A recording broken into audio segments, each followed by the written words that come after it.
días. Muchas gracias por venir aquí, por participar. Para nosotros es un honor estar aquí en el Senado.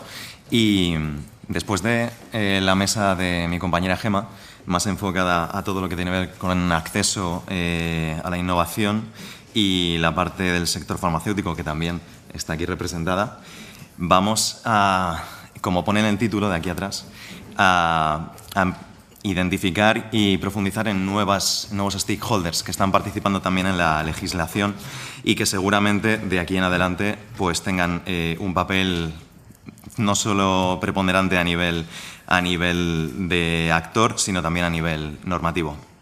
Dicho esto, pues os pediré lo mismo que ha dicho Gemma antes, concisión en las respuestas para precisamente poder dar dinamismo también a la conversación. Y dicho esto, vamos a pasar directamente a presentar a los ponentes que tengo en esta mesa. Tengo la suerte de compartir esta mesa con ellos. Empiezo por mi izquierda, María Perelló, que es directora médica de oncología de Daiichi Sankyo. A su lado está Andoni Lorenzo, que es presidente del Foro Español de Pacientes. Allí a su lado está José Nioes, consejero delegado de la Agencia de Contratación Sanitaria de la Comunidad de Madrid. Y al final está Santiago Lozano, que es director de la Unidad de Negocio de Neuropsiquiatría del UMEC. Muchas gracias a todos por estar aquí y vamos a empezar, ya que estamos hablando de nuevas visiones, por el Foro Español de Pacientes. Andoni, ahora que vivimos un proceso de cambios normativos en los que parece que se va a incluir y se va a regular la participación de los pacientes dentro de la toma de decisiones en sanidad, precisamente con la Ley de Organizaciones de Pacientes, que ahora mismo está en esta fase legislativa aquí en el Senado, que se tendrá que someter a votación. ¿Cómo ves, junto con el Real Decreto de Evaluación de Tecnologías Sanitarias, que pueden cambiar estas normativas, el rol que tienen los pacientes, tanto en la participación como en la toma de decisiones, y un cambio normativo que, si todo va bien, o si sale como se prevé, ocurrirá en la segunda mitad de 2026. En la segunda mitad de legislatura, mejor dicho. Bueno, pues buenos días. Muchas gracias por invitarme. Muchas gracias por traer la voz de los pacientes a esta mesa. Bueno, en primer lugar, vamos a ver si todo esto llega a buen puerto, porque al final las cosas parece que se van retrasando. Nos hablaban de que para finales de este año íbamos a tener ya algo y no acaba de llegar. Y visto lo visto de cómo está el ambiente político, pues bueno, vamos a ser optimistas y efectivamente que esto llegue a buen puerto en ese segundo semestre. ¿Cómo está cambiando? Pues hombre, desde el punto de vista nuestro, de alguna forma hay un reconocimiento ya explícito. Creo que no es una casualidad. Al final las propias administraciones y el Ministerio de Sanidad trabajan codo con codo y de una forma ya pues muy rutinaria, estandarizada con las organizaciones de pacientes. El hecho de que tengamos el reglamento de evaluación de tecnología sanitaria que incorpora a los pacientes, yo creo que todo esto hace que desencadene en esta idea de crear ya por fin una ley para las organizaciones de pacientes que de alguna forma lo que genera es esa legitimidad, ¿no? ese valor legislativo que hasta ahora no teníamos, o jurídico, perdón, ¿no? Que hasta ahora no teníamos, ¿no? Y que de alguna forma vivíamos en un limbo, ¿no? Y que sí que en nuestro día a día trabajamos, colaboramos, participamos, pero siempre desde un punto de vista pues de esa buena voluntad de los gestores y de las instituciones que nos invitaban a colaborar. Entonces, bueno, pues vamos a ver si todo esto se formaliza. Si esto, entiendo que una vez que se apruebe va a quedar de una forma estructurada, con un posicionamiento claro, donde se van a definir muy claramente qué son las asociaciones de pacientes, en qué instituciones tienen que estar las asociaciones de pacientes, cuál va a ser la labor que van a desempeñar las asociaciones de pacientes. Y una vez que esto ocurra, pues bueno, pues seguir trabajando ya de una forma como mucho más normalizada, ¿no? Para nosotros, lo vemos como algo ya garantista, más que el hecho de porque ya digo que las participaciones las estamos teniendo, pero el hecho que esto ya se regule y se apruebe, pues ya es una garantía y que genere esa estabilidad y que ya se nos incorpora en esa estructura, ¿no?, de la evaluación y de la participación de los pacientes. De pacientes pasamos a administraciones sanitarias. José, aquí también está habiendo cambios en lo que tiene que ver en la redacción de las licitaciones públicas y en los indicadores que se están incluyendo. Ya parece que el precio no es lo preponderante, que lo sigue siendo, pero ya se está equilibrando, parece ser, ahora nos contarás. En el caso de la Comunidad de Madrid, ¿qué aspectos diferenciadores tiene en cuenta el Ejecutivo Regional a la hora de redactar esos pliegos? Buenos días, muchas gracias por la amabilidad de invitarme a participar en estas jornadas. Lo primero es que yo creo que nunca, y voy a ver si me puedo explicar bien, nunca ha sido lo esencial el precio. El precio surge posteriormente a la acreditación de la eficacia asistencial del medicamento y a su calidad. Es decir, el debate de cuándo se aplica el precio de siempre ha sido una cuestión siempre posterior. Lo primero es si el medicamento, si la terapia es útil, es eficaz, etcétera, la parte asistencial. Luego, posteriormente, una vez, como bien sabéis todos, que se aprueba por las distintas agencias, entra el tema de la financiación, que es un tema ya distinto en donde el precio, la financiación por la Comisión en el Ministerio es el que determina si se financia o no.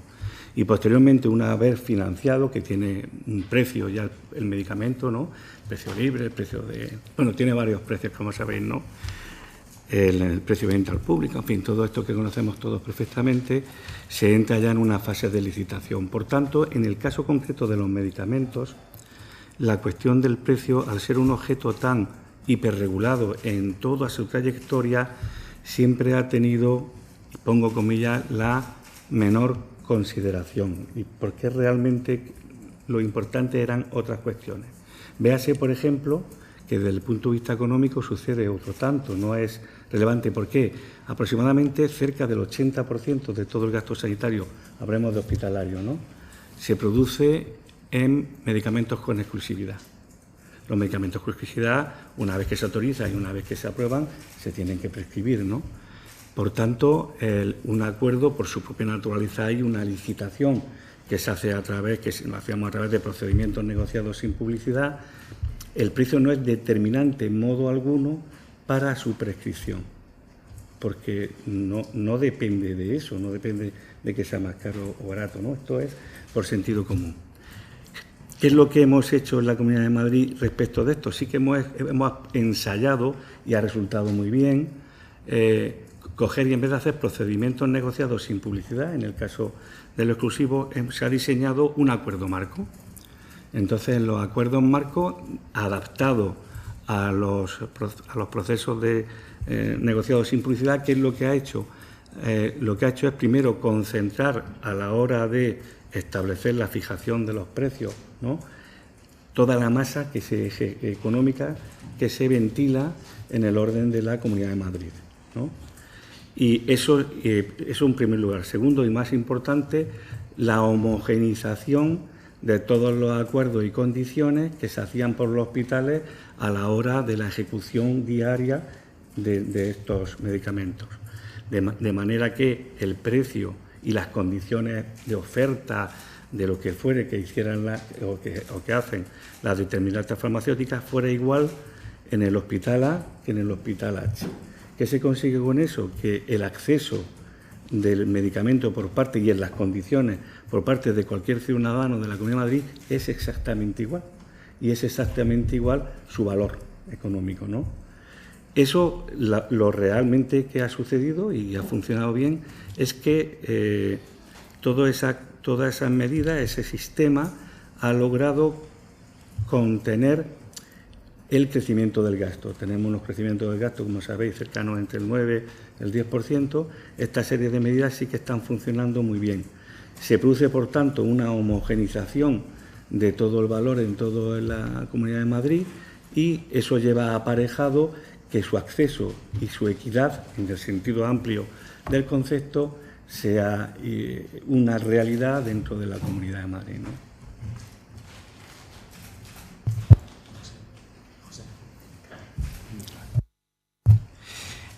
Bueno, pues vamos a pasar ahora aquí a mi lado, a María.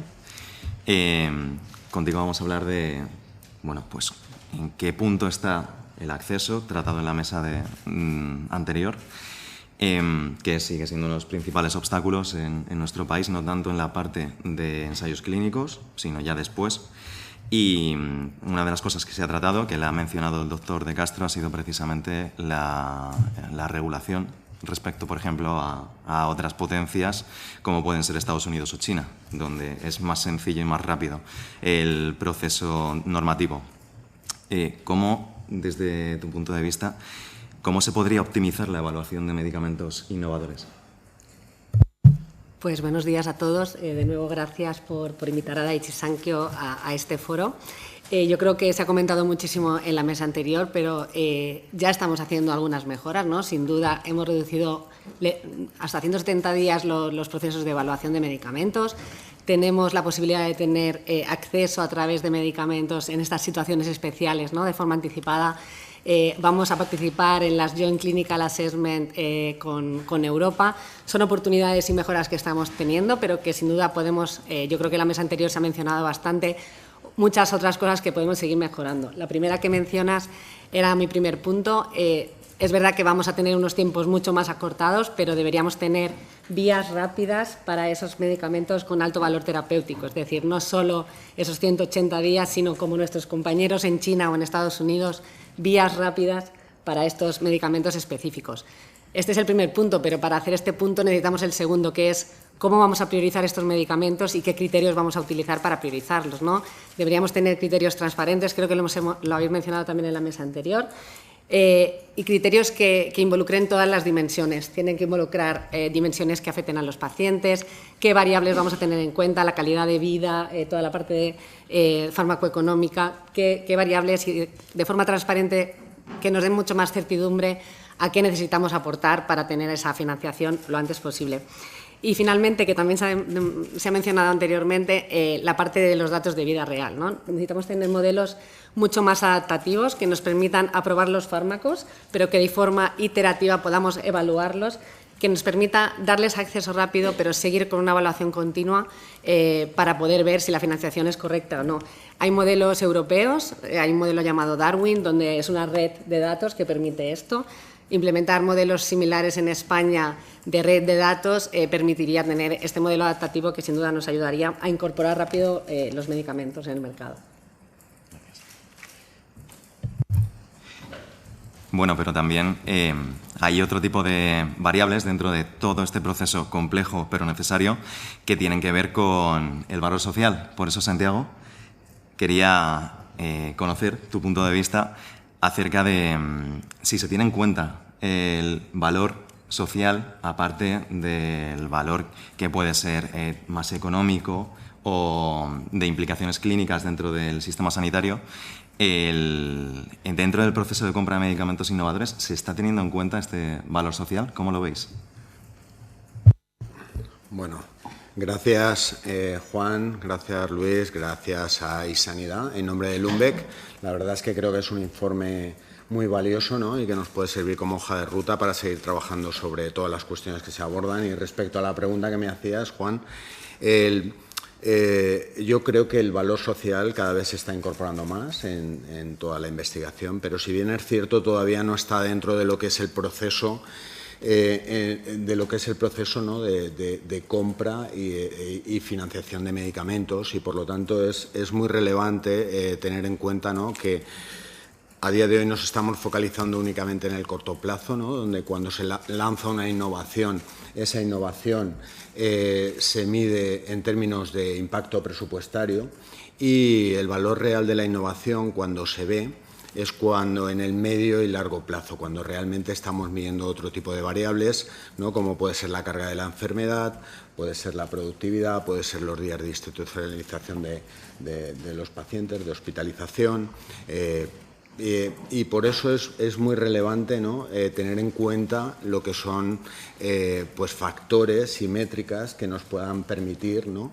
Evaluar ese valor social, ¿no? Y el valor social, pues bueno, pasaría en primer lugar, pues bueno, por esa carga de la enfermedad evitada con los días de hospitalización, pasaría con calidad de vida y funcionalidad por parte de los pacientes.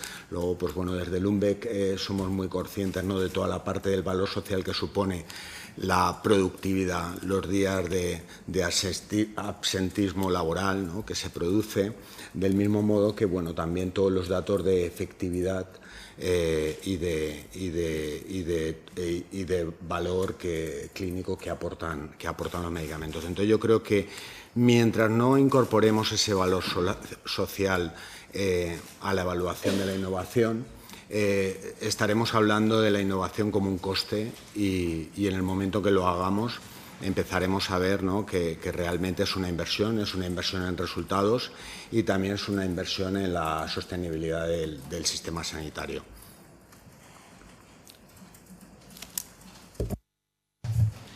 Bueno, como vamos bien de tiempo, voy a haceros una segunda ronda de preguntas, que estáis haciéndolo genial a nivel de tiempo. Así que, bueno, en este caso sí que quería comenzar por José, ya que hemos estado hablando de valores, de nuevos indicadores que tienen importancia en el baremo acerca de tener en cuenta medicamentos innovadores o tecnologías innovadoras. ¿Cuáles de esos indicadores tienen más importancia hoy para la Comunidad de Madrid? Pues es fácil, la respuesta son todos, ¿no? La aprobación de un medicamento y su eficacia forma parte esencial y lo define en sí, ¿no? El valor social de un medicamento o lo tiene o no es medicamento, o no es aplicable, ¿no? Porque si no hay ningún resultado que opere sobre la salud, sobre la mejora de la salud de la persona, no se aprueba, entiendo yo, ¿no? No se aprobaría y en todo caso no se aplicaría. Otra cosa es el hablar al final del coste que tiene el mantenimiento de un sistema sanitario, en el que efectivamente un aprox del 35%, 30% y subiendo, lo tiene el coste farmacéutico en su conjunto, ¿no? Yo creo que y así lo decimos con frecuencia, que el gasto sanitario, esto va por perspectivas, ¿no? Yo considero que el gasto sanitario no es tal, es una inversión. Porque ¿qué es lo que define al final una inversión? Una inversión lo que te produce es el aporte de una cantidad económica y un resultado que tú esperas beneficioso de esa aportación. Eso es lo que es muy sencillamente definida una inversión. Y en el tema de la salud, esto es que es esencial, es evidente. La recuperación de la salud por parte de las personas y, como se decía, la incorporación al mundo laboral o el alargamiento de la vida, que es uno de los factores, ¿no? El alargamiento de la vida se puede, como dicen cuando hace unos fondos europeos, monetízame. No significa que le pongas cuánto te cuesta, sino ponle un valor, haz un cálculo de un valor económico para esa inversión, ¿no? Monetiza. Tiene una monetización el alargamiento de la vida, evidente, en sí mismo, ¿no? Como valor social. Pero también como si queremos como si está en una época de laboral y de producción, pues lo que comentaba, en la disminución del asentismo laboral y mucho más que del asentismo laboral. Hoy hay patologías que con tratamientos hacen que se reincorpore una persona plenamente al mercado laboral. Plenamente, no parcialmente, plenamente. Y esto no pasa ni en 1, ni en 2, ni en 3. Hoy hay patologías cuyos tratamientos hacen que los tiempos de recuperación sean mucho menores o te permitan no estar hospitalizado y, por tanto, afrontar otras acciones productivas, ¿no? Y, además, todo el conjunto de actuaciones que lleva aparejado la mejora de la salud en las personas es esencial, es la razón de ser de la comillas, inversión, es la razón de ser de toda la actuación del sistema sanitario, ¿no? El sistema sanitario no persigue o no tiene como objeto mejorar otras cosas que pueden ser muy importantes, la producción, las carreras, no sé, cualquier otra cosa, la educación. No. El sistema sanitario, su esencia es la atención, la prevención de la salud de las personas. Si eso, además, tiene un efecto operativo en todos los ámbitos de la vida, en todo, no en uno, en todo, porque trata sobre eso, pues tiene una repercusión económica en la producción, en los sistemas, y luego tiene además un efecto que se habla de él, quizá en este país no suficientemente. Probablemente, y que me corrijan, en el ámbito de la investigación, que es en sí una cuestión económica esencial, en la innovación y la investigación, este país, en el ámbito de la salud, en el ámbito farmacéutico, en el ámbito de la investigación, es puntero a nivel nacional e internacional y puede compararse con cualquier país del mundo, ¿no? Estamos entre los mejores en el ámbito de la investigación, el desarrollo y la inversión de estas magnitudes. La inversión menos, pero en los efectos que tenemos de calidad de investigación y calidad asistencial es muy bueno. Y eso produce riqueza. Hay fábricas, produce un trabajo de calidad, produce un trabajo de investigación, produce unos efectos económicos de gran magnitud, ¿no? El impacto, la Farmaindustria publicó hace poco un ensayo sobre esta parte. Por tanto, si sumamos el efecto económico en sí que tiene la industria farmacéutica, el efecto económico en sí, todos los que trabajan en el sistema sanitario, esa es la mayor población de trabajadores que tiene la Comunidad de Madrid, de empleados públicos, es el Servicio Madrileño de la Salud, que tiene casi 90.000 empleados, ¿vale? La primera institución pública en compra es el sistema, el SERMAC, el sistema de salud. Es decir, desde el punto de vista económico tiene una relevancia absolutamente vital. Eso por una parte, y por otra parte los efectos concretos en las personas de esa acción que tiene el sistema sanitario a su vez produce efectos positivos. Por tanto, esos dos vectores, en sí mismo el sistema más los efectos que produce, tiene unos efectos económicos que cabe decir, yo creo que con seguridad, que estamos frente a un claro concepto de inversión y no de gasto, ¿no?, en el sanitario.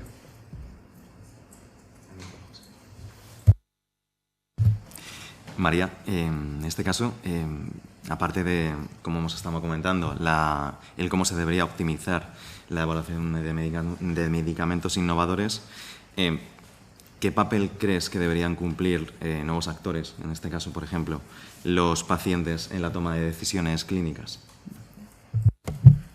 Pues, bueno, yo creo que también lo hemos comentado. Obviamente, la mayor involucración de los nuevos actores es una oportunidad. Todo el cambio regulatorio viene en este sentido. Hablaba Andoni de la legitimización de poder hacer esto. Sin duda, toda la parte del Joint Clinical Assessment es una oportunidad para nosotros. Sabemos que va a haber una colaboración entre la plataforma de organizaciones de pacientes y la Agencia Española para poder tener un rol activo, ¿no?, en esa evaluación técnica de los fármacos. Y de nuevo, teniendo en España 930 ensayos clínicos aprobados en el año anterior, liderando la investigación, pues deberíamos poder ser ejemplo también en otros aspectos, como por ejemplo este, ¿no? ¿Por qué no ser ejemplo para otros países del Estado miembro en la participación de los pacientes en la evaluación de los fármacos, ¿no? O sea, que creo que es muy importante el rol que van a tener los pacientes ahí. Nosotros desde Daiichi Sankyo, por ejemplo, hacemos iniciativas que intenten ayudar a acercar más la ciencia y la investigación y la innovación a las asociaciones de pacientes y a los pacientes. Tenemos una plataforma que llamamos Innovation Academy, que acabamos de lanzar, que viene a apoyar un poco lo que comentaba el doctor de Castro antes, ¿no?, que es que cómo podemos ayudarles nosotros a tener más voz, a darles más empoderamiento, a poder profesionalizar mucho más las asociaciones de pacientes para que puedan hacer ese rol y que todos los actores estemos muy bien representados en esa evaluación técnica. Santiago, vuelvo a ti. Y ya me comentaste acerca de, bueno, pues cómo se puede aplicar o debería aplicarse el valor social dentro de lo que es el proceso de compra de medicamentos innovadores. De todos esos indicadores o baremos que nos estabas compartiendo, ¿cuáles priorizarías tú dentro de lo que es ese proceso? Bueno, yo creo que es complicado, ¿no? Porque al final hay muchos indicadores que se podrían tener en cuenta, ¿no? A la hora de poder evaluar, ¿no?, ese valor social que aporta la innovación, el medicamento dentro de lo que es la patología. Sin embargo, yo en la línea, ¿no?, de lo que comentaba José, yo creo que es relevante, ¿no?, el uso social, ¿no?, que puede suponer, pues, por ejemplo, en patologías no crónicas en las cuales hay cuidadores, hay pacientes que sufren esa enfermedad, no se pueden reincorporar al mundo laboral. Medir exactamente mediante métricas, ¿no?, saber qué impacto tiene dentro del sistema, pues dentro del mundo laboral, los costes de dependencia, el coste que tiene para el paciente.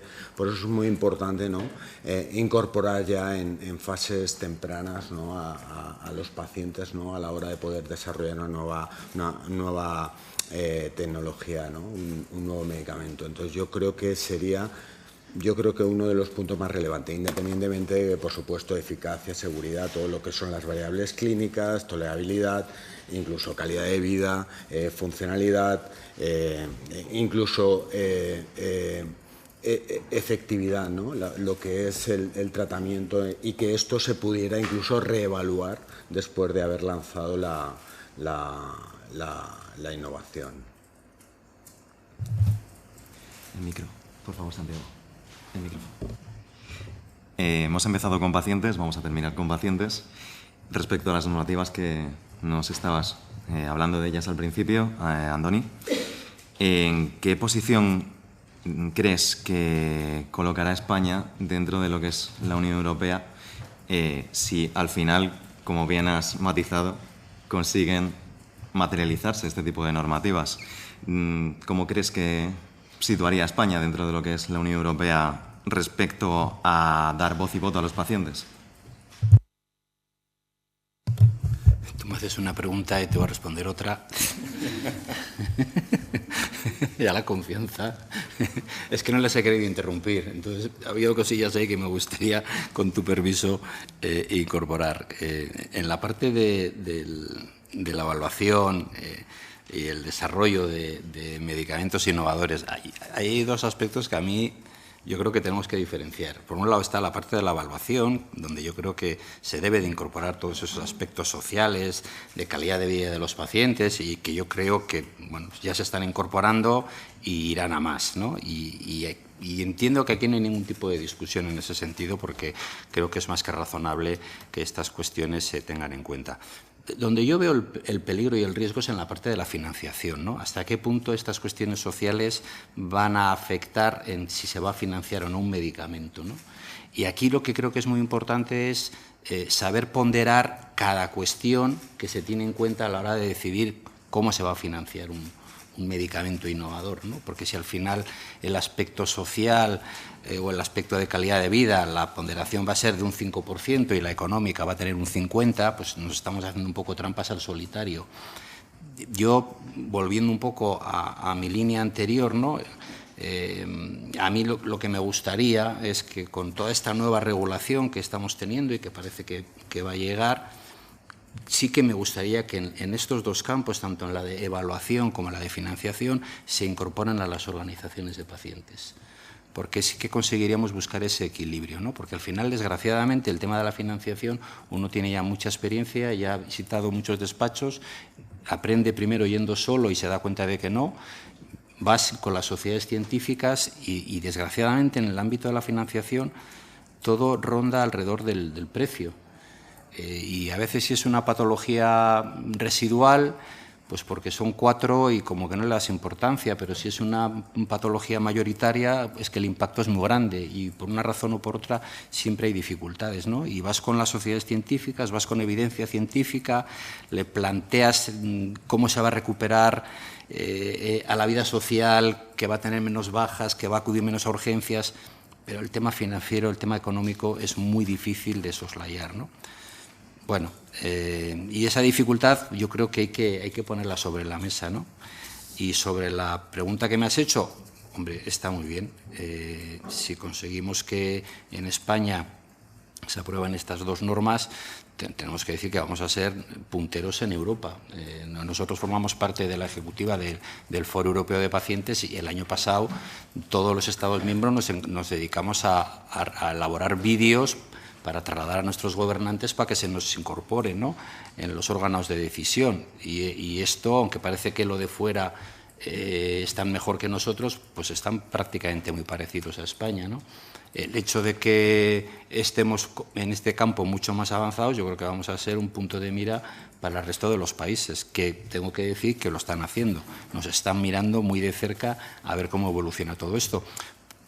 Sobre todo por una cuestión dentro de lo que es la ley de organizaciones de pacientes, que además de buscar esta regulación jurídica de lo que es una asociación de pacientes, hay dos aspectos mayores, muy importantes, que se abordan en la ley, que son, por un lado, la parte de la financiación, algo que estamos reclamando las organizaciones de pacientes, es decir, creemos que por el papel que representamos y hacemos en nuestra sociedad y en el ámbito sanitario y social, necesitamos de esa financiación pública que no nos llega, ¿no? Y luego hay otro aspecto que también me parece muy relevante, es el hecho de tener un registro de asociaciones de pacientes, porque creemos que el papel que tienen las organizaciones de pacientes desde el punto de vista social es muy importante. Los profesionales nos dan clases magistrales sobre la patología, sobre el tratamiento, pero una vez que sales de la consulta, la enfermedad la tienes que llevar encima de ti y ese día a día es muy importante el papel que hacen las asociaciones. El hecho de que todo el mundo sepa que hay un registro en España donde tú puedes acceder y encontrar la asociación específica de esa patología y de tu ciudad, esto va a ayudar muchísimo a los profesionales, a las asociaciones y a la propia administración. Así que si esto va adelante y llega a buen puerto, pues vamos a ser un poco la envidia del resto de Europa. Gracias. Bueno, pues clausuramos esta mesa. Perdón, porque al final nos hemos ido un par de minutitos. Enrique e Isabel, perdonadme. Y nada, ahora os dejamos ya con la clausura.